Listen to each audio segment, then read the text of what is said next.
Welcome back to Big Boss Mare with Brandy Von Holton. Today I have a very special guest. His name is Sean Beaver. All right, so Sean, I actually saw his company on Facebook because of one of my good friends. Her name is Robin Balky. Actually shared something on Facebook, and then I was able to find out about Sean. Well, then, whenever I called and spoke to this man, you know, if you could ever make Brandy Von Holton into like my energy and all of my excitement, if you could turn me into a 6-foot-something bald-headed man with a beard, then here he is, okay? So like minds, you know, we like gravitate towards each other whenever we, you know, like these, whenever we find people that are like us, that are same-minded. And so Sean, man, I've had a couple of conversations with him on the phone, and I'm just like, oh my gosh, we're going to be best friends. That's okay. Awesome.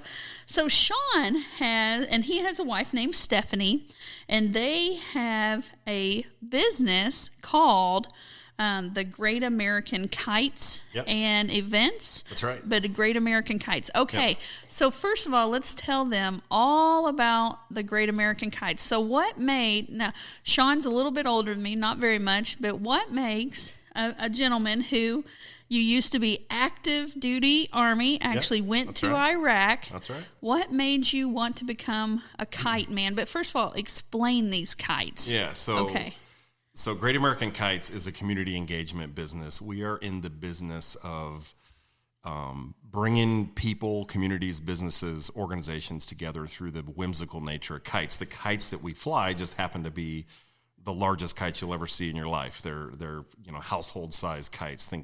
Think Macy's Day Parade size structures, right? They're massive. So like the size of like a semi truck with a trailer? Yeah, we actually have one kite you could probably put 5 city buses inside of. Oh, so wow. They're huge. And we also have, I hate to use the word own because it's probably the wrong term. We're stewards of what's called the Mega Flag, and it's a former Guinness Book of World Record holder. It's a giant flag that's so large it gets anchored to a dump truck filled with gravel, weighs about 600 and some odd pounds, and it's just a massive piece of kite engineering. That's a giant memorial to the U.S. flag. It's a giant flag. Right. It's what we call a pillow-style kite, and we don't get to fly it a lot, but it's a beautiful piece. And so Great American Kites gets hired by organizations to bring people, communities, and organizations together through these kite shows that we do, and it is absolutely just a wonderful time. My kids kind of grew up flying kites with us, and so we just fell in love with this whole experience, and we somehow diverted from the hobbyist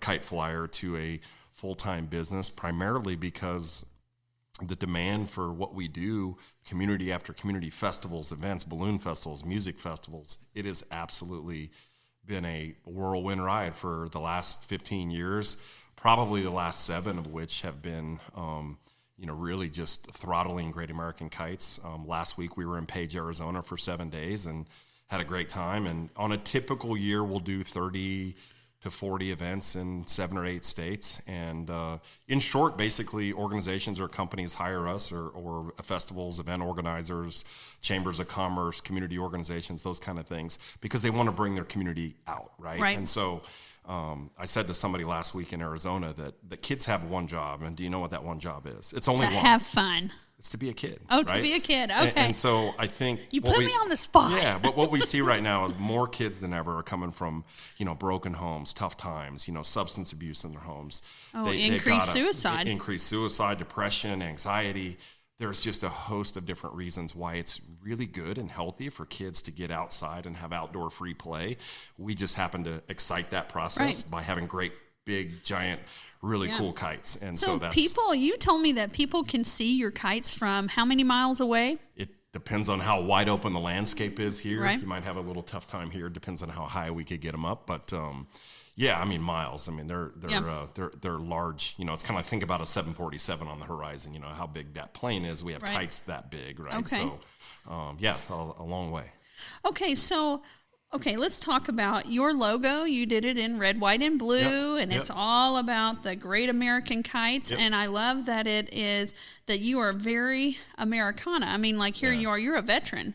So we are, and so when we started thinking about ways to memorialize our pride in country and our appreciation for this great country that we live in and the freedoms that we all sort of take for granted, and I know that because I've had to go to Iraq and fight for those freedoms, right? I've had to go out and really put freedom and my life on the line, against various campaigns, and was honored to do that, and I wanted to find a way to say thank you to this great country. And so what better way to do that than obviously memorializing the name of our company, Great American Kites, but it's truly, we truly view ourselves as great Americans, and the red, white, and blue being, a way to honor Betsy Ross's great work with the flag, and still we carry that today. We stand when the national anthem comes up, and always we honor the flag and everybody that's a part of making this great country great. And so and I think early on we always wanted to have the Great American Kite Festival, which would be a festival made up of some of the biggest kite flyers in the world, and that's still one of our long-term goals. But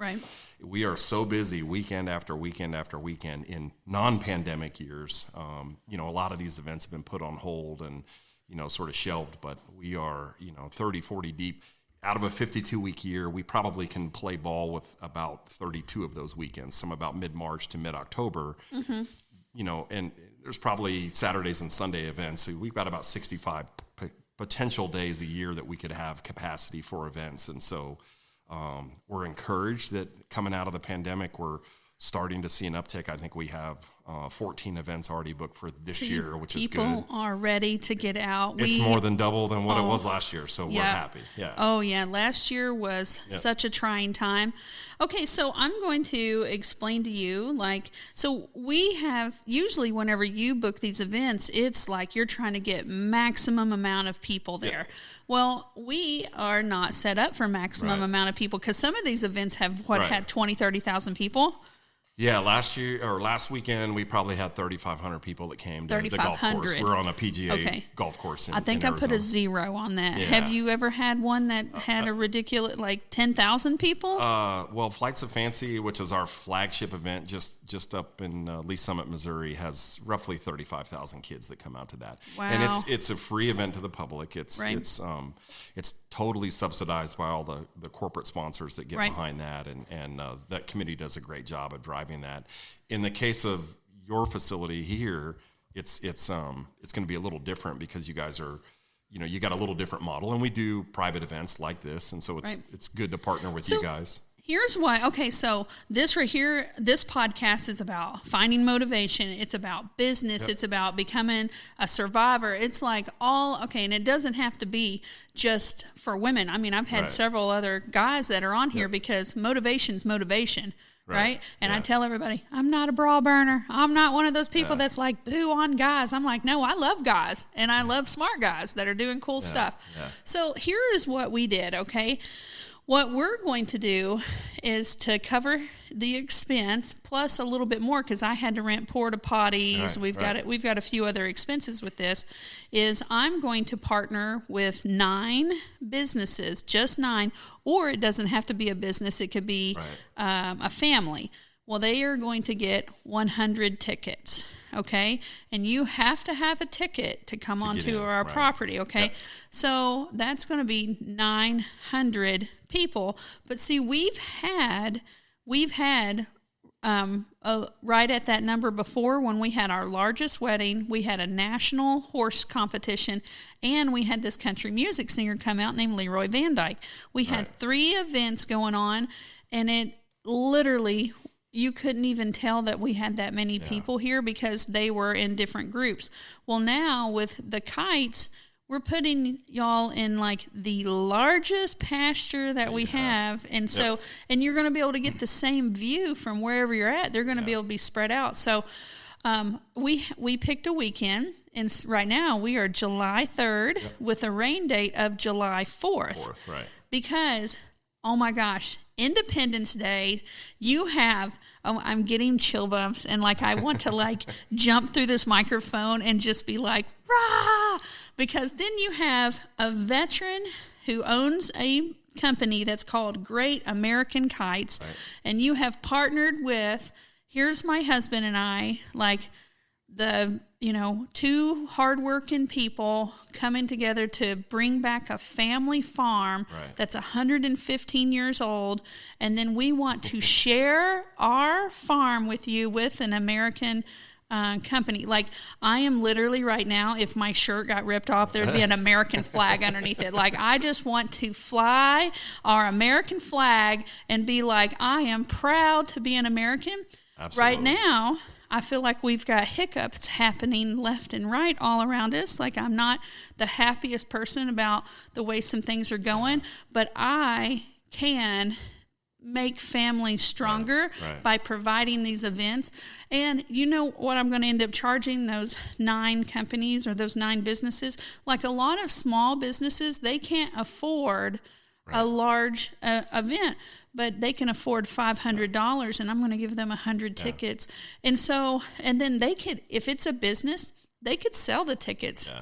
They could sell the tickets. They could give them to their best clients. They could give them to their family. And if you're bringing, let's say 100 guests, it's $5 a ticket. If they don't take $5 in value, I mean, I don't think you can go to McDonald's and get a burger for that.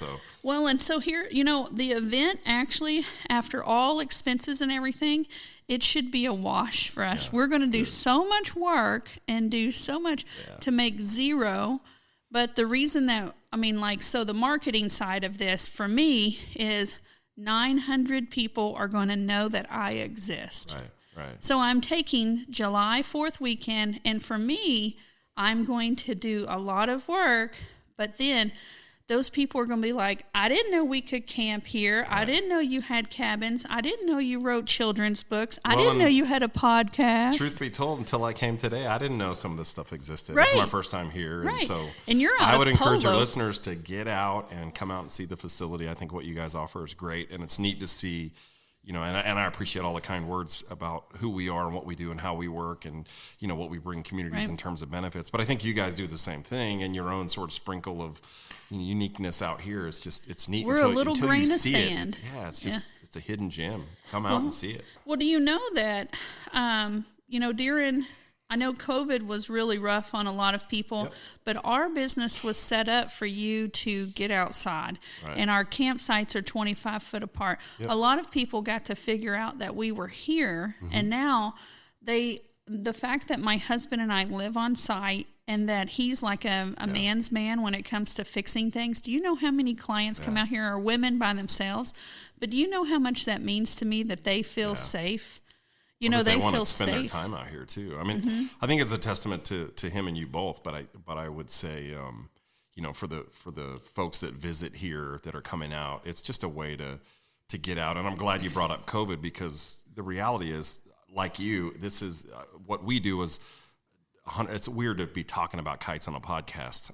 Better yet, I'd love to show you. Oh, right? Because you're a video guy. Yeah, but it's beyond that. It's these events, despite all of the COVID lockdowns, are outdoors. You'll have an ample opportunity to be socially distanced. So if that concerns you, I would excite you to really consider coming out, because what better place than the nearly 50 plus acres in the stream. I mean, you have absolute space to get out, enjoy a company picnic or a private picnic if you want to do that. Get a picnic basket, get a blanket, just enjoy yourself. This is not a you don't have to be in next to 10,000 people. That's not the vision of your event. And I applaud that. I think it's neat. And a lot of the events that have canceled, I think, not just with what we do, but I think some of the bigger and larger, especially outdoor events, have hastily canceled, I think, rooted in ignorance more than anything, because a lot of these events should be still going on. I don't care if it's a tractor pull or whatever it may be, because there's so many of those events that have so much space. They are outdoors. It's more deadly to go, if you're being honest, to the grocery store to go shopping than it is, or go to get gas. So, I can't wait till we get out of this pandemic and we can get back to life as usual. But you guys have an absolute beautiful place here. You really do. Well, I just ran for our local health board. I know that. Because congratulations, by the way. I won that thing. There were 10 candidates in the history of Pettis County. They have never had something that was ran for that had that many candidates. And for me to come out on top, and there was a span. People believe in the message that you just said, because it's the message that I just said. Like, yes, I want to keep people safe. Like I have, in addition to Okay, so let's just talk about bathrooms because it's gonna happen, right? So happens, okay? Especially when you're outside and you might be eating or drinking or something. Yep. So we have our guest shower house that has 6 toilets in it, has 6 showers, and we have 4 sinks. Well, then this weekend we are not booking a wedding, so our wedding venue has got wheelchair accessible bathrooms in there. There's 3 in there. That thing's heated and air conditioned. It will be air conditioned for the July 4th event. We will not turn the heat on, okay? That would just be ridiculous. Yeah. But then I'm also brought in, I've called, it is Hank's Portable Toilets, okay? And the guy that owns Hank's is Jeff, okay? So he goes by... No correlation. That's weird. He just bought a business that was established, but Jeff has helped me come up with even more porta potties than what I actually needed because we want them. You know, a porta potty is actually really nice whenever they're clean. And like this guy, he was the one that we called when we first opened up here. I've never been so excited to have a porta potty until you don't have a bathroom and you're trying to build this ranch. Okay, you ought to have a porta potty podcast. That'd be kind of cool. A porta potty podcast. Porta potty. Hey, podcast. We could talk about it. We could just call it "It Happens." Shh. It happens. Okay, there we go. That's good. So, anyways, we're taking every precaution, and that's why I had to limit this because it would be so much easier to market it on your part as like, boom, we're going to have this event and like everybody come. But then I'm just like, we're going to be like Charlie and the Chocolate Factory. Like I'm actually going to get some really cool tickets passed done because they have to have a ticket and not, here, I've got a ticket and I brought my 3 kids. No, that would be 4 tickets because I just have to do crowd management. Yeah, you do. I want to do a really cool event, but then at the end of the day, we know our limitations, Yeah. So, okay. Let's talk about Stephanie. Okay. So tell me how amazing Stephanie is and what she does, and because this is a 2-person operation, but you hire a bunch of people. Yeah, we have it depends on the size of the event. We'll have some assistance in terms of what we would call our crew, but anytime we bring about 8,000 pounds of nylon, a whole host of kites, different sizes, different shapes, and we've got a Ram 3500. We'll tow a 20-foot trailer with us, and that brings all of our assets out there. And I'll take care of a lot of the field part of the show. So the large kites, getting the anchor set up, getting the kites flown, and making sure that field operation is safe. And then Stephanie will take care of the retail sales part of it, or some of the kite making. A lot of times we'll do free kids kite making kits, so they can come and use a simple 8x10 piece of paper or whatever, and color and decorate, and then put that on some thread, and really, really small kids, and they can run out. Some of these you can do indoors, and so we'll do some of those, and we'll just give those out at the event. We'll have those at your event, and then we'll also have, if they want to get kites, and we have everything from $3 kites to different toys and wands, all the way up through, they can spend as much as they want. I mean, you're talking to a guy that spends $5,000 on a kite, and I don't think anybody's going to come out and do that, right? But we certainly have kites that if people want to get into some entry level and some nicer kites, we have $10, $20, $30 price point. They're going to have all sorts of kites here because as soon as people are there, they're going to be like, I want to fly a kite. That's right. And that's part of what we looked at this morning, is that the field area has to have an area that we can fly what we do safely, and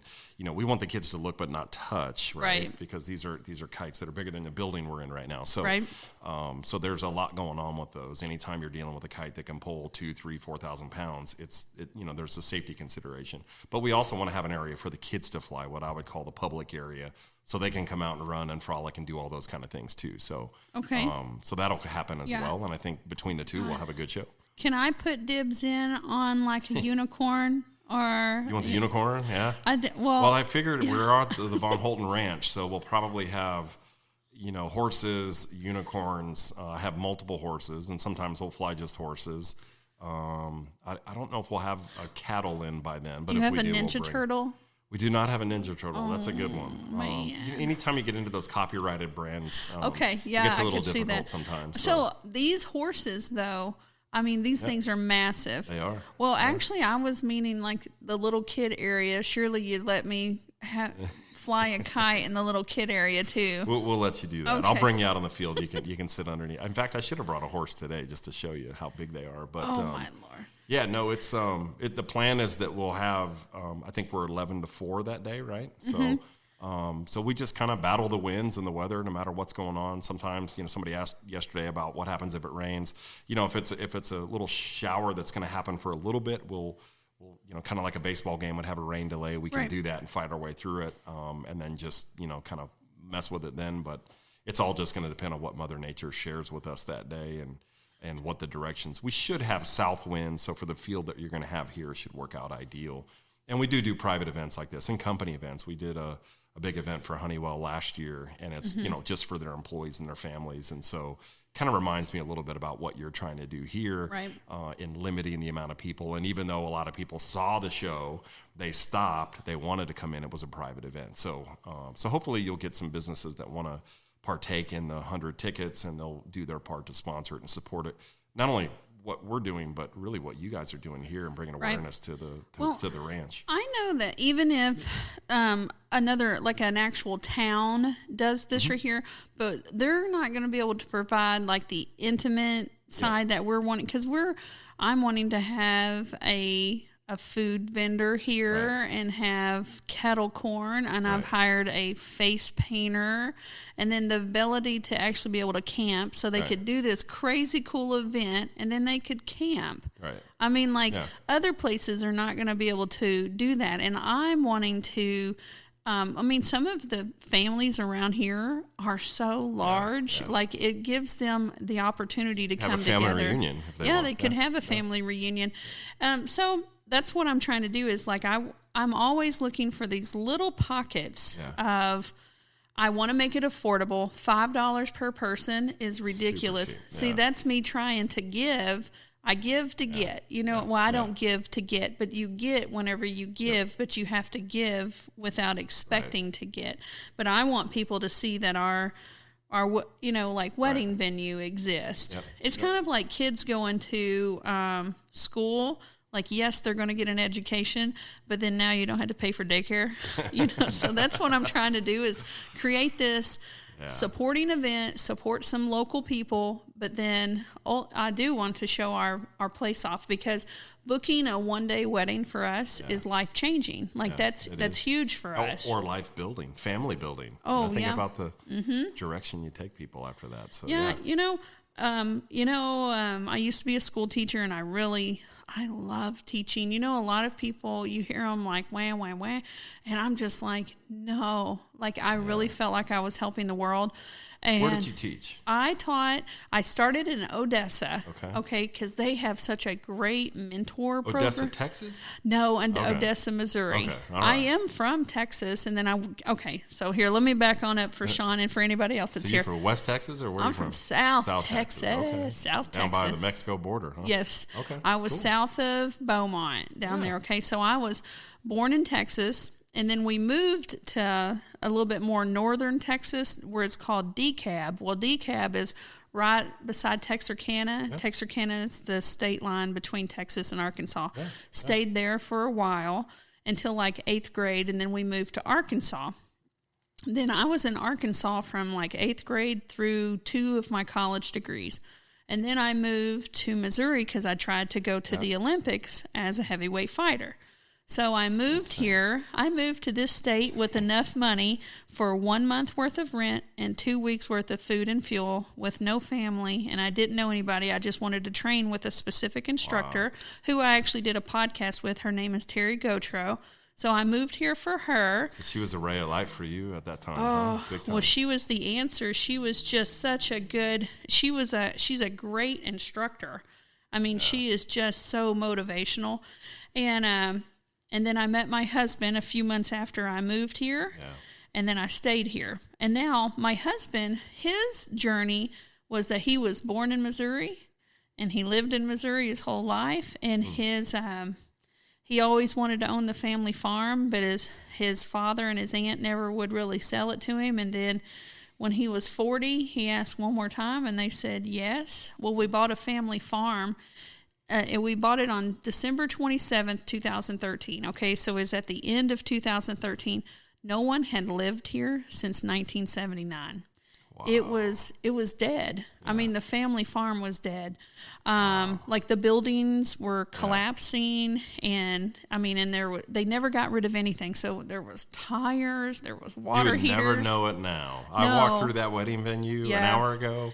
And it is nothing short of artistry what he has done to bring that thing to life. And you walk in and you can see the rustic look and the decor, and it just, what a neat place to get married. You know? And with my husband, a lot of people are thinking you got to go to college.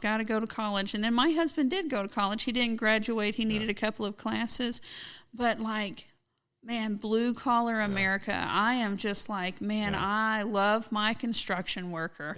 He is, this is why right now, so y'all are going to get to hear this a little bit later after we've done this interview, because I only post one a week. Right. But he is right here before we go to Minnesota. And we're going to Minnesota. We're leaving today, and we're coming back tomorrow. It's going to be awful. My ankles are going to be swollen, okay, from being in a vehicle too long. But we're about to do, I told you my husband's like this great construction guy, but he is not a big fan of a lot of people. You know what I mean? Like our place is smaller, and we love our clients because they're like-minded, and they're not riff-raffy. It's just good people. And but he's wanting to get this CNC. Like this, it's this machine where it'll cut out all these pieces of wood, and then he'll be able to ship it to people, and they'll be able to build with him, but he won't have to have all these people around him. He'll be able to make one video. So it's just another American-based, blue-collar, love our country kind of business, but then it's going to help people. We're always talking on there, it's going to be big construction ideas made through small projects. But you know what that's So here's our second trivia question. What does CNC stand for? Nope, don't know. Nope. Okay. I think it's computerized numerical control, if I remember Yes. right. Okay, so somebody posted that on there. My husband's just said it as CNC so much that I'm just like... it is a CNC. I don't know what that means, but it's okay. It's probably like a lot of things. Well, I know that it cuts all the wood out for you instead of him having to cut him out by hand, which is going to be great because all the pieces will be uniform. Right. And it would really suck if they were trying to put something together and one piece is too fat. Or too little, it needed to be, there's got to be quality control. It'll be all the same. It's like Legos. It's like he's going to be like the IKEA of subscription construction boxes, right? Yes. Hey, so let's talk about, you have a degree from K-State, so you're a K-State guy, and it was in social science. Yeah. And then I started in construction management and then shifted. So, I when I got out of the military, I was at Fort Riley, so it's kind of a stone's throw to K-State.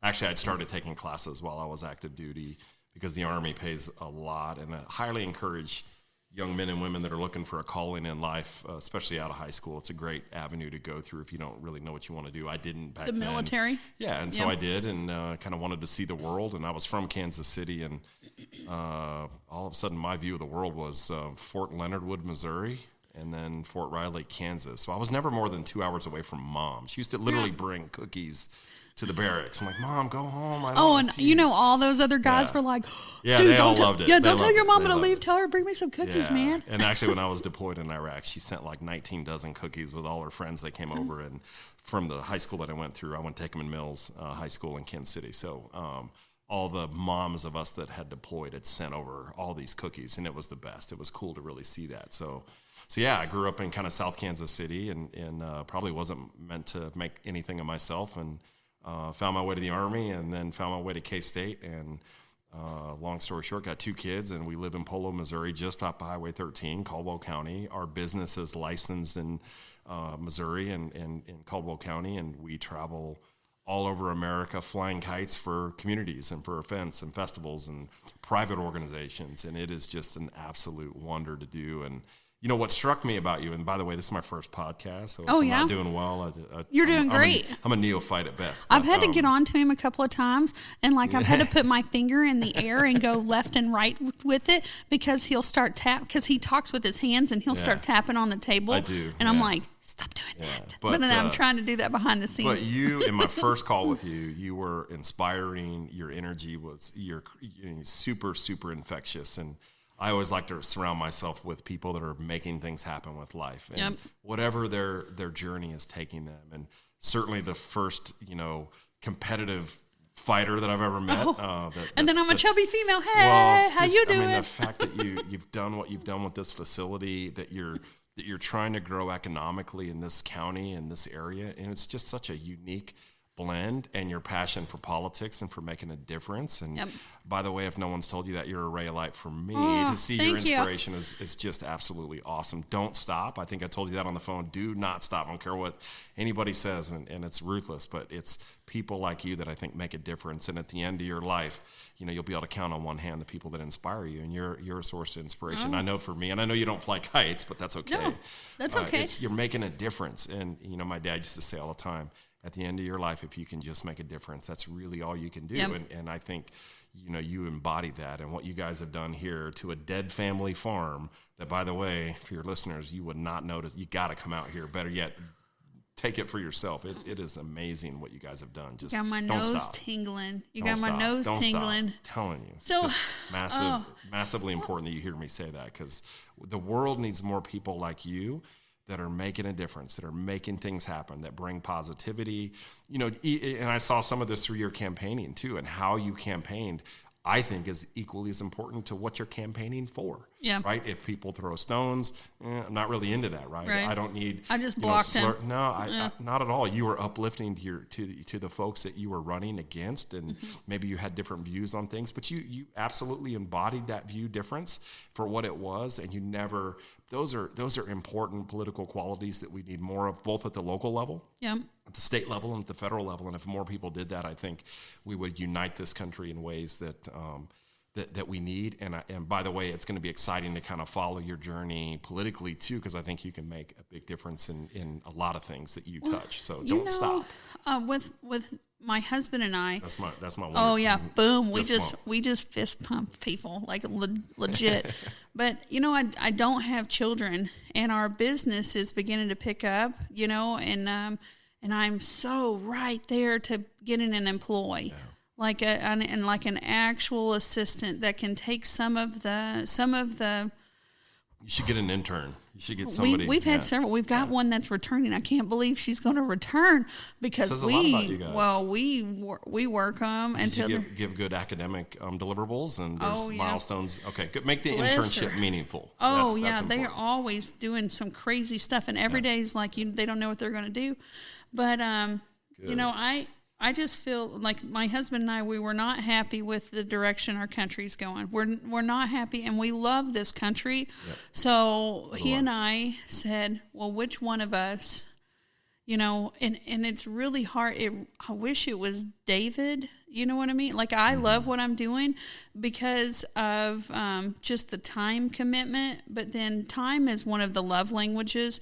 And I love our country, so I'm going to give my time, 100% going to give my time. But David and I What both... are the other love languages? Okay, so time one and of okay, acts of service, which that right there, like I'm like, David, will you make me a cup of coffee? Will you feed the horses this morning? Like I Do love the some. dishes, Oh no, clean laundry. No, we make Liam do that. Liam's our 15-year-old boy that comes So and acts helps of us. service. Acts of service, Time. money. Okay, money. Okay, spending money. Then I know that there's touch. Affection, And then there's words. Yeah. So my husband loves words. Like I'm his biggest cheerleader. Like, I'm so proud of you. Right. A lot of people. And then a lot of people like to buy people something. So they, which is fine, know. Right. But then acts of service is like how I like to be loved. Yeah. Know. So Sure. Well, good for you. We'll have to keep that in mind. We'll yeah. have to do some act of service here. I just don't know what it is. You're already doing an act of service by the way your business is set up. Yeah. By being able to provide me with, because I like oddities. You're an oddity if you don't know that. I love oddities. And you know how many people, if they would just stick to what they're doing. Whenever we first opened this ranch, we were hosting events for so many different associations, and then I would have to send part of the money towards them. I was having to find out what their rules were. I had to find their judges. I mean, I was really having to play their game. Well, now I'm like, no, here's the way I would like to do an association. Stay true to your principles and what you guys want to do. Our stuff's growing. Yeah. It's growing like crazy. And I did a podcast interview with a lady named Bailey. And Bailey she even owned multiple businesses, coffee shop, clothing store, cattle. Her dad builds fence. I mean, they pick up turkeys. Like, they even have this turkey hauling business, which is needed because around here. So, but she was talking about in her clothing store where they used to buy things because they thought, well, other customers might like it, and then it would never sell because she wasn't excited about it. Yeah. So she's like, the more that we can stay true to ourselves, the better. And I love, like, having just odd things to do. Like, there's another guy in 2 towns away. He makes 18 different types of brats. Okay, so we bought these brats. Dill pickle brat. My husband was like, I ain't eating a dill pickle brat. Okay, and then he ate it, and he's like, oh my God, that's more. Good. But they also have some weird now you're stuff. making me hungry. Oh, I know, right? They have pumpkin pie brats. They have a gummy bear brat, and I'm like, gross, but I'm going to try it one time. You know what I mean? But hey, so earlier there was something you had asked where all I taught. Okay, Odessa, I was there. Mm-hmm. Then I went to Independence. Independence had a middle school called Nowlin, and that school right there, I really felt like I made a difference because it used to be in Kansas City, and then it went to Independence, and it was rough. Yep. It was rough. And those kids loved me because of me being kind of from some rough stock, originally. Yeah, you probably fit in well there. Oh, I did. Well, with all the fighting, they loved me. Then Independence put me in Truman High School, which I actually... what did you teach? I taught high school science there. Okay. I loved it. I got to teach microbiology. I actually taught evolution. I taught botany. Good for you. I mean, like, oh my gosh, I brought kangaroos in. I even brought, we did just so much fun stuff there. So you have some of your students that come back to you? All the time. That's awesome. And then, I always thought that would be cool about being a teacher, being able to see somebody 10, 15 years later that made something and they found some nugget in you and in your experience with them that they built on, and they come back to tell you, and that's just gotta move you, right? I taught for 11 years, and I loved every place that I taught at. I mean, I can't even the students that were rough, I don't remember the rough stuff. Sometimes I'm just like, oh, they took this wrong. Or like even the ones that had like a bad experience with me, because like I'm not over here going to be like, oh, it was all perfect, because it wasn't, because I'm not a perfect person. But I don't have a bad thing to say about any student. And then whenever we came here, I taught for 1 year in Sedalia in the middle school, and I really liked it. I mean, I liked this town, and it took me a little while to be embraced in our area because I have to be here. Yeah. So I wasn't able to get out and about, but I've been going and doing a lot of speeches and marketing and stuff. Yeah. And now people know me. And now with this election, with seeing that I feel so loved. I feel so embraced, and then I feel, and then I'm hated by some, but that's okay. I don't have enough time for the hated people because the loved people are so overwhelming. That's all you can do. Don't worry about the people that don't believe in what you're doing. All you can do is stay true to what you think is right. And I think the way you do it matters. And that's one of the things that stuck out to me. And listening to some of your campaigns and how uplifting, or how you would joint venture in a podcast with maybe an opponent, if you will. I mean, it's hard to even call them opponent, because you were very complimentary to them and their platform and their capabilities, and how your constituents would be lucky to have either one of you. What a neutral position to really embody. And you just stayed, hey, this is my message. I'm not going to spend my time talking about what their message is wrong and why. Right. You felt this is more about what I believe in, and if that works for you, great, vote for me. And if it doesn't, that's fine, vote for somebody else. I mean, that's just such a class move. And honestly, I got to run from politicians that don't do that. It's not good for me. No, it's not good for my health. So the podcast that he's referring to, his name is John, and John, his last name is Sultanov or Nof. Sultanov. Yep. And he's Russian. Do you know that he was a good guy too? Oh, he did a great he's job. a great guy. Yep. And you know what I love about him is he's young and he is going to make a difference. Absolutely. And you know, Absolutely. he is so scared of communism and he does not want it to happen here.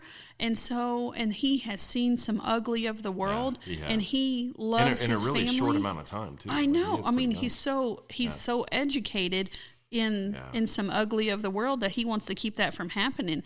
So, but you know what was... It'd be interesting to see how far you take politics in your world and sort of where you go from not only where you're at now, but where you go in the future too. So it'd be fun to follow your journey. You know, John invited me to his Russian church, and I was translated, and you know the pride. You know, I used to do all that fighting, and I told them, I was like, I feel like it's time to fight for your rights, like it is. And you should seen those older Russian men, like they loved me as soon as I'm all like, hey, and you can fight with your vote. You know, put the people in power that you know are going to stand up for you. Okay, so absolutely. I want to know, you said something privately earlier about that you'd went to like a marketing boot camp. Yeah, so tell me what you learned in that. So if I took anything away is that, because I think we were talking in the context of flyers and some of the content that you would drive either to Facebook or social media, and so in the spirit of that, we went through, Missouri has and some of the schools that we do. And I don't know, have you ever done 1 million cups? You know what I'm talking about? Oh, I have done 1 million cups everywhere. I did it in Sedalia like 2 times because they had like a reunion for us. And then I then went to Springfield and I went to maybe Columbia. So we did 1 million cups in St. Joe, and then we were invited to Kansas City to do it at the big event. You got invited to Kansas City? So we went to Kansas City. And I'm so jealous. jealous. 400 people. It was a big deal. And again, talking about kites and who we are and what we do. And then we went to Lawrence and then got invited back to St. Joe to do an update. Okay. A 3-minute update or whatever it was. And so we did that. So anyway, we did a boot camp that was kind of themed around that whole experience. And in that boot camp, what I learned, if I summarize the whole thing, is that video content is king. And video content over text-based content, right? People don't want to read a big narrative and hit page down and keep going down through your feed. So you got to be quick. You got to be effective, and you got to be gone, in terms of your content. And so, or what is it? Be quick, be brilliant, and be gone.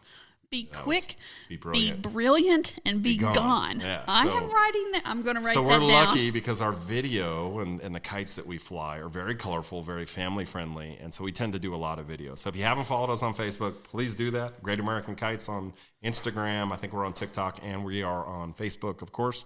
Yeah. And so, we've done a wildly successful job marketing our business primarily through those avenues. In fact, we don't have a website, which is ironic. We don't sell products online. That's not what we do. I would have thought that you would have had a website just for your event dates. We're a living proof that all you need is a social media platform. That's it. Okay. And so, and that's we do have one in development right now. Okay. We actually hired a company out of Oklahoma to kind of help us with that process. We probably missed the mark on COVID because we didn't have an e-commerce site. We don't have, an Amazon or an eBay or anything like that. And because we always felt we're an events company. If we stay true to the religion, sort of our business model, we are in the business of going out to a field and bringing thousands of people out there and putting a smile on their face. We're in the amazing memory business, right? So the amazing memory business. So how do you do that on a website, right? Then we'll be with every other e-commerce site. And no offense, we kind of wanted to run the other way. That last time I checked, there's no one lugging 9,000 pounds of nylon out in the heat of the summer, in the middle of July, up a field, and bugs and all the stuff that comes with it. Putting in the work.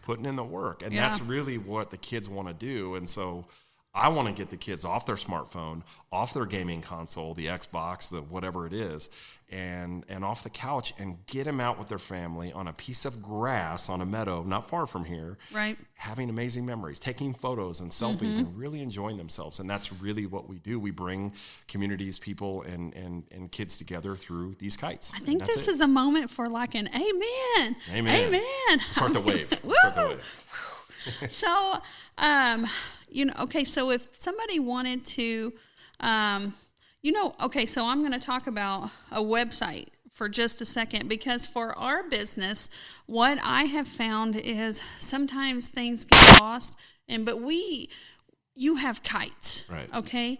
We have a wedding barn. I'm teaching subscription businesses about horsemanship, and we have mounted archery. Then we've got camping. I use my websites because it's a stationary place, and a lot of our clients are older. Yeah. And a lot of come. Yeah. well, no. My older clients are here all the time, but they like to be able to find something in one spot instead of having to dig. Some of them don't even do Facebook. A lot of my clients don't do Facebook, but yours, it just takes one person to book you, and then all of those people get to see it. So.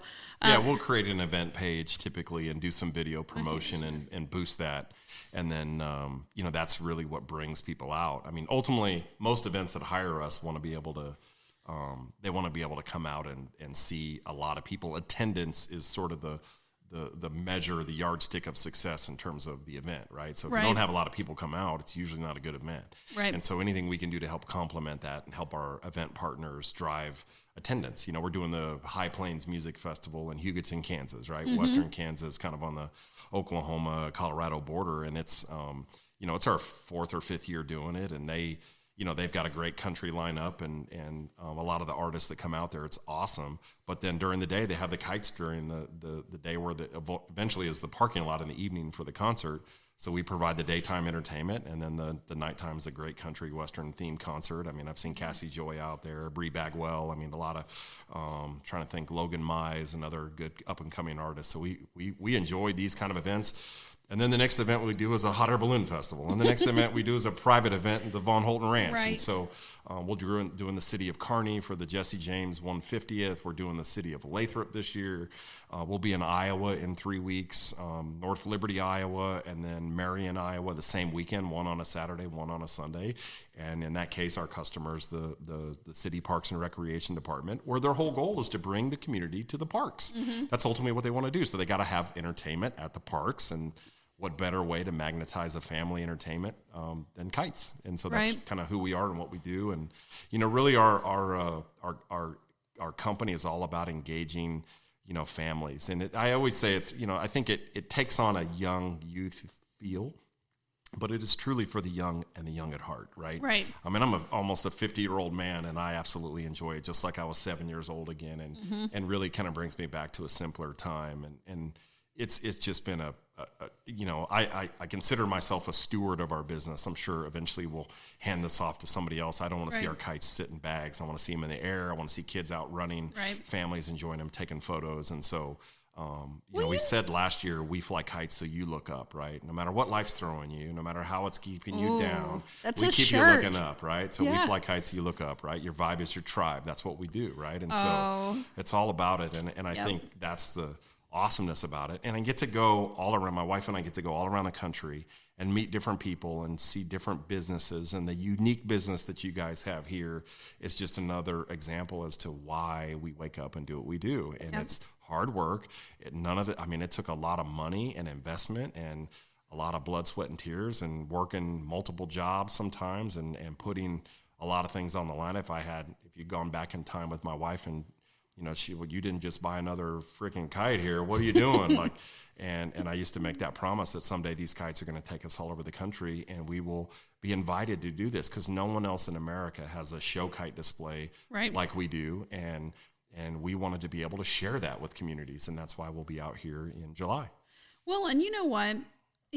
Everybody, a lot of times I meet people that they never push go. Yeah. They never push play on their life because they're like, I'm this, I'm that. Okay, so for example, it's the IQ want to thing. You ever heard that? No, IQ want to? Most people have an IQ greater than my IQ that are very capable people. Right. It's not a question if they're smart enough, if their IQ is there. Right. It's a question if their want to is there. Right? Okay. Do they wake up every morning and do they want to do X? And do they want to, with a relentless pursuit, achieve whatever results they have? I don't care if they sell candle wax, do they have the IQ? Almost always. Everybody's almost smart enough to do just about anything. It's the thing that separates those that are average in life versus those that truly excel are simple little building blocks of determination, of get up a little earlier. You do the things, I mean, successful people do the things that non-successful people don't want to do. And what Right. are those things? Oh, Same yeah. things that successful people have to do. We just do it because we see the outcome. We see the goal. We see Long picture, We see big picture. the long ball, right? And I think that's ultimately what separates people. They have the IQ. They just don't have the want to. Wow. That right there is, I mean, because. That's my sprinkle of wisdom Ooh, here I at the love podcast. it. I love it. Well, you know, like this Porta Potty year. podcast coming up next week. Oh my gosh. I'm going to have to bring Jeff on here now just so he can be like, I'd listen to it. I really Oh, would. I would. I'd like to see about porta potties. I'm sure there's a lot of world there. oh, I've had 2 friends that have had that business before. You know what? They make events like yours happen. That's Because right. could you imagine your event without bathrooms? I mean, it would be awful. I've seen 100 of those things with lines. You know, you do Riverfest for 70,000 people. I mean, porta potty management's a big part of the planning process. You know what? And like these podcasts take on such little, jets of bing, bing, bing. Like, what are we going to talk about? We talked about porta potties. It's so important. Our bathroom has gotten us good 5-star reviews. Like she's got awesome. the good toilet paper. Yeah. That's important. Especially the ladies. Oh yeah, most definitely. Hey, so with you know how many people? Well, I just want to like drive home the importance of people to be who you are. I mean, like here I am. I am not even 5'7", but I'm gonna say 5'7" because if you think it'll happen. Okay, so I'm right underneath there, and I am squishy in the middle. Okay, but then who cares? Like, I mean, like, do you know how many people are just like, oh, I need to lose weight. People are going to make fun of me. And I'm over here like, ooh, people do make fun of me. People have Just said grow. things. That's all you yeah, gotta do who is cares? Just grow 3 more inches. You'll be fine. Oh, you don't yeah. have to lose weight. I just need to get as tall as you. My wife said something a long time ago, and it always stuck with me. So my wife went paleo after, I don't know. Wow, that's impressive. After a lot of sort of health issues. Not because she really wanted to lose them. In fact, I think if she was here, she'd say the same thing. It wasn't about that. She cut a lot of weight through that process because she was trying to identify the foods that gave her, food allergies. And she had a food allergy test, and it came back that she was allergic to some things that she would have never dreamed she was allergic to, things that you thought were healthy. And, like I think mushrooms really were one. And she was like, oh my gosh, I really love it. Yeah. And so she kind of just got real about that, and it absolutely has changed her life in the last 2 years. And she's shed a lot of pounds, and she's made that part of wellness and yoga a really important part of her daily routine. And she didn't focus on weight loss. That's just kind of came with it. She just focused on health and wellness. Right. And through that journey, it really, really, and I know you're really committed to that too, and trying to get aggressive towards that too. I think that's awesome. Well, you know what? I needed help. Okay, so I have and you have an accountability coach too, right? Oh, you do? Yes. Okay. Yeah.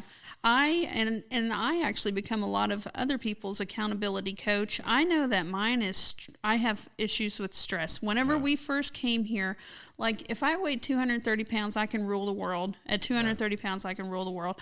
And when we started here, I was at 265. And then I had gotten all the way up to 324. Okay, 324. That's not a number that's really like a beautiful number to say as a female, like it crushes women. Well, and now I'm down to 309, and I'm just like, oh, Lord, come on, let the first number be a 2, let the first number be a 2. You'll get there. I have no doubt. I know. I have no doubt. I have no doubt. I know that I will. I know that I had to go back to working out 3 days a week because I had neglected myself and just went full force business. And a lot of business people do that. They go full force business, and then what it does is it destroys them. And then they can't do the business because they hurt themselves. So this year I have been trying a couple of different it's a company. One's a husband and a wife, and one's a lady. Right. But they do meal prepping, but then the working out consistently 3 days a week has helped me out so much. You got a beautiful venue to work out and get your...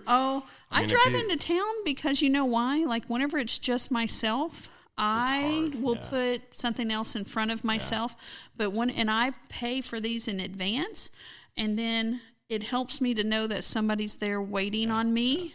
Accountability. So I had to do that. So is there anything with the business that you have had to be like, okay, I've got to take care of myself. You're pretty fit. Yeah. So do you work out? What do you do? I don't as much as I should. Okay. I do belong to the Excelsior Springs gym, and my son is he just finished his high school career as a basketball athlete and as a professional athlete. That kid works out sometimes 2 times a day and is an ROTC cadet at UMKC now. So we're excited that he got there. He got a full scholarship through that process. So we're watching him, but him and I go to the gym a lot, not as much as I should. But I also kiteboard, we haven't really talked about kiteboarding, but it's like kiting on the water.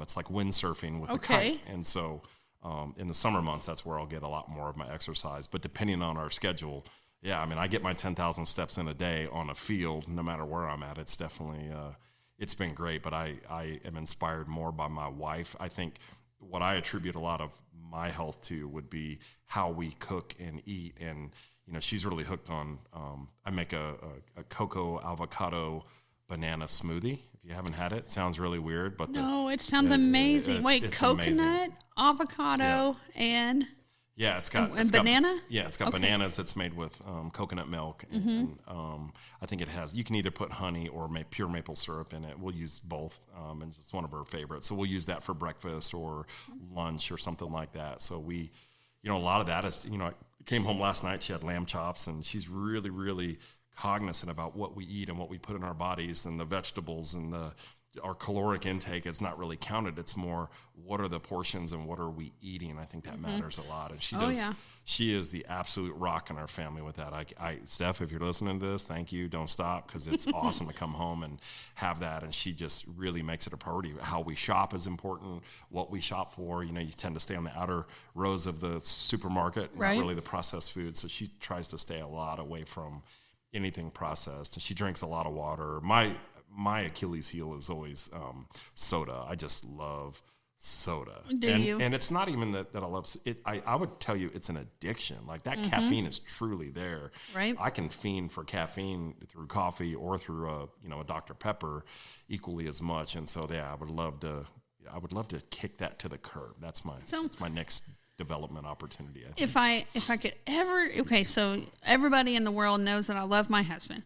But there is one thing I could change. It would be his eating habits. Really? But he's not. You can tell because he can hula hoop a Cheerio. He's thin. Like he turns sideways, you can't even see through. Oh yeah. Well, a long time ago we tried to. That was a compliment, by the way. Oh yeah. He's the razor thin. Yeah, we went through an adoption process. We were going to adopt a couple of boys. And they made us do blood work, and we actually failed because of my husband. Not because of me, because his blood was so fat. His LDL, HDL, everything was horrible. Yeah. I got smiley faces. He got pamphlets, and we need to see you now again. They couldn't even centrifuge his blood and get the fat out of it because I am fat fit, and he's skinny fat.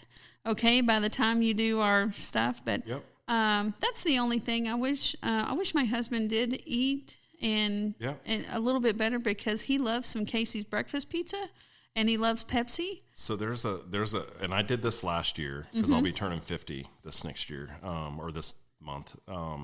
Is they have a coronary calcium score, a heart scan. Takes it's equivalent to going into the airport and standing in front of the screener. Oh, yeah. It's about like that, but you're laying down. It takes longer to in-process and get out of the parking lot than it does to do it. It's maybe 45 seconds. But in that, they spit out kind of a cardiac report card and how healthy you're through the 3-dimensional imaging of your heart. And I'm sure there's a doctor out there that's saying I'm doing this all wrong, but effectively really hard. I got a score that said, hey, you're on a 0 to 10 score, you're a 3 risk or a 4 risk or an 8 risk or whatever. So 10's the worst. And I asked, 10's the worst. Okay. And in the case of St. Joe where I went and got mine, and I asked the lady, I said, what do you guys ever? She goes, we get people that we tell them to stay where you're at. Do not move. We're getting the cardiologist. They are a walking time bomb. Yep. And she's like, and they mail you the results, and a doctor calls you if there's an issue. And I got my results, and it was like a 0 out of 10. So, but I made a commitment to every year get that for the $30 or $35. Get it. Well, proactive better than reactive. We just lost DMX for a massive heart attack, right? I mean, we guy's lost 50 years old. X going to give it to you? DMX just passed away this last week. I love DMX. Yeah. I mean, like, what a weird thing for me to say on the farm. Hey, but it's like, okay. But with that fighting background, I had to have that boom. You know, I always. But the risk factors we know is LDL and HDL cholesterol, right? So get your blood work done and take your biometric screening. And when you have those health factors, make it a priority to do better. And I'm as guilty as anybody else. And so my wife had talked me in last year to doing that. And I'm glad I did. I mean, none of this has anything to do with kites, but I want to fly kites for a long time, right? I want to be in business and I want to live. And so, yeah, I mean, life's not a dress rehearsal, man. You don't get these days back. So you got to finish with your fun meter on high. Life is not a dress rehearsal. That's right. You got to finish with your fun meter on high, doing what you love to do with the people you love to do it with and the kind of people and the companies you want to work with. And I think that's something that we all take for granted. And every time I learn about a celebrity or somebody else that's, you know, that had their whole life in front of them, in my mind, and they just dropped dead, and you realize they didn't go to the doctor, they didn't look at these things. They didn't spend the $30. Yeah, or they didn't get up and go exercise, or they didn't, whatever that may be. That's it's kind of a reminder that we all need to do that. So thank you for bringing awareness to that. Well, and you know, like in November, I was like, something's got to be wrong with me. I am so fluffy right now, right? So I went to the doctor, and then I went to the doctor again because they didn't find anything the first time. Yeah. And they were just like, your blood work and your stuff, they said if we had to put this with someone, it would be a 25-year-old man. Not because of testosterone levels, but because of how healthy I am. LDL, but then my waist circumference...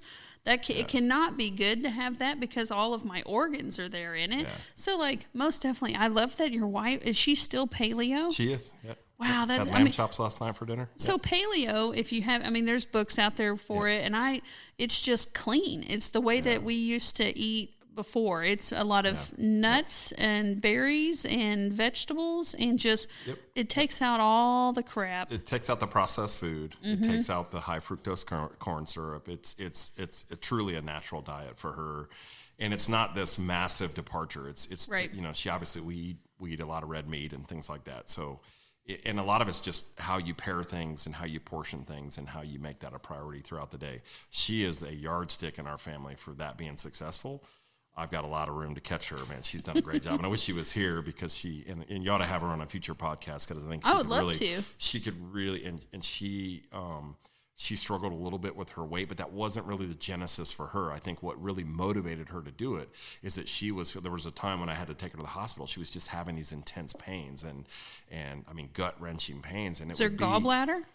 No, it was she just had certain food allergies. And so through that journey, through all the internal medicine folks that she would meet, and I mean, it took a little bit of detective work to do it, but I think that was what pushed her over the ledge and saying, hey, I got to watch this, and I'm no longer going to eat this, and I'm no longer going to eat that. And, you know, no fried foods or anything like that. It's just, it's truly just, you know, how she cooks is important of what she's cooking too. Yep.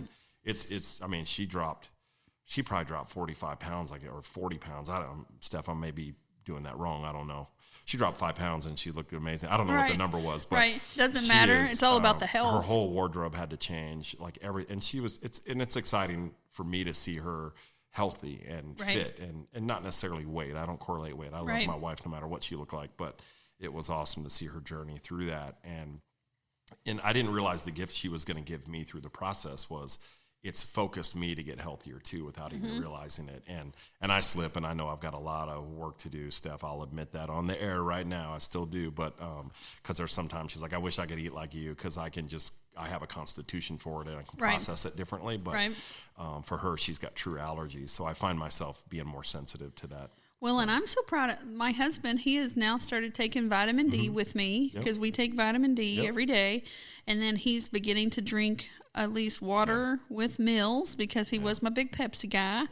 And then he started taking something for his knees, and because he's had several knee surgeries because he used to ride motorcycles. So we just have to everything. Like motocross? Yeah, it was Hare Scrambles. Hare Scrambles. Okay, cool. Well, and he rode a KTM, and that's what our horse's name is, KTM. Yeah. But, you know, we're doing so many things right now to prepare for being older. Like, I'm trying to work out and eat healthier, but we're trying to, like, we bought something to put up hay so we don't have to pick it. We were picking each bale of hay up 4 times by the time we counted it, and now it just has to be picked up once. Right. So that's going to help all of our joints and everything. Everything we do, we want to do what we're doing for a long time, and it sounds like y'all do too.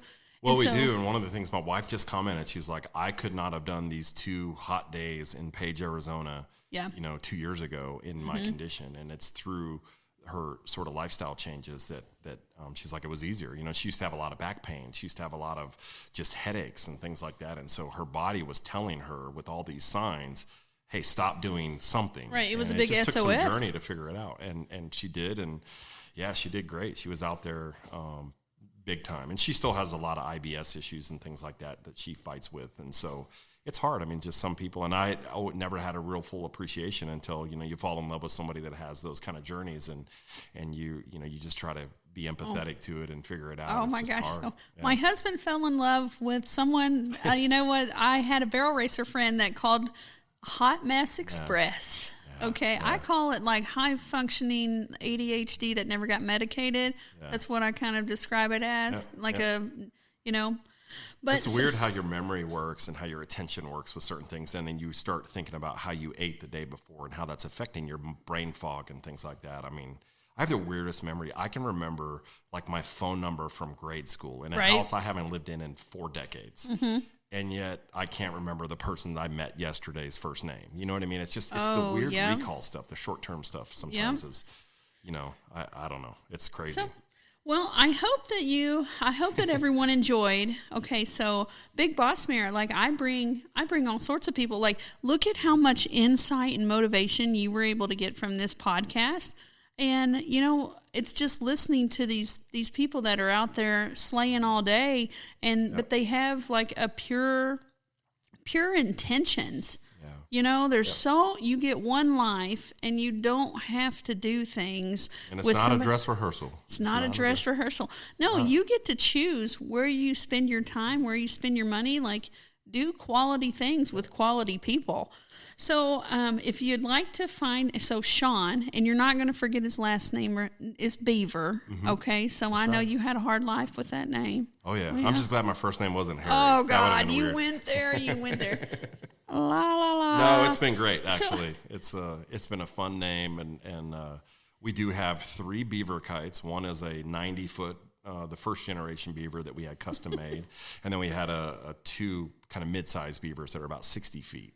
Yeah. And we have Miss Beaver and Mr. Beaver, so it's kind of a whole family that we have. Okay, so we'll have to bring those out here. So my father and his employees, we used to be rice farmers back in the day. Really? Yeah, I know, like you would not expect this.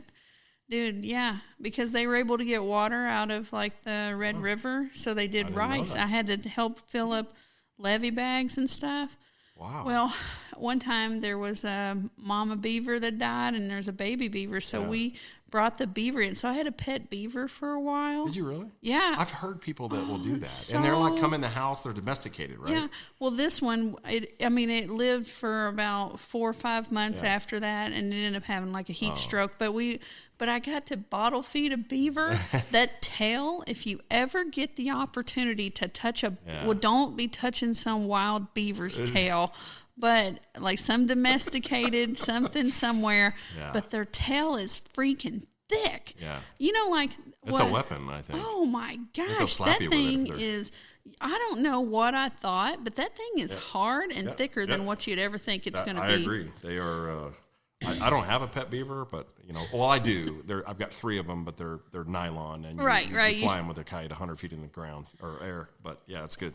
So if they ever wanted to get in touch with you, so it's Great American Kites, and then what does your logo look like, so they'll know that it's red, white, and blue? It's a red, white, and blue round logo that I have to give my wife credit, because she had a friend that did like marketing and branding, and somehow my wife, here's a picture of it. Okay, so the top half is red, the bottom half is blue, and then it's got a kite in the middle of it that's red, white, and blue. So it's Great American Kites and Events, and his name is Sean, and it's the SEAN version of Sean. And then his wife is Stephanie, and Stephanie's got a Y. Stephany. Yeah, A-N-Y. And then they're out of Polo. So, Missouri. man, if you've got an event and you want to book them or something, most definitely this is and a I think for your great listeners, company. if they want to follow us, we post about our events and we'll put them out there. So people always message, hey, when's your next event? We tend to post those. We don't like to post the whole year. We'll post them usually within 30 days of the event happening. Because if it's your event we're trying to promote, and Right. well, you're a little different because you don't want the whole world coming here. But Right. we try to give you all the attention from all of our followers and all the folks that like our page. So we do a lot of that within 30 days of that event coming. When we have a lot of events, we'll have those a week or two apart, so they Right. kind of try to sandwich. We don't want one event competing for the other. Well, you know what I have found with people is if they think that there's another option, then if something, it could be something small, like, green beans on sale at Walmart, it feels like, and they'll cancel on that first event. We'll get it at the next one. Yeah. Well, see, stuff like that has made it to where I've had to cancel events because they thought that they always had that next option. Yeah. So Yeah. I agree 100% with your marketing on that. Okay. Well, guys, here we go. Thank you for tuning in to Big Boss Mare, and y'all have And thank you. Oh, you're welcome.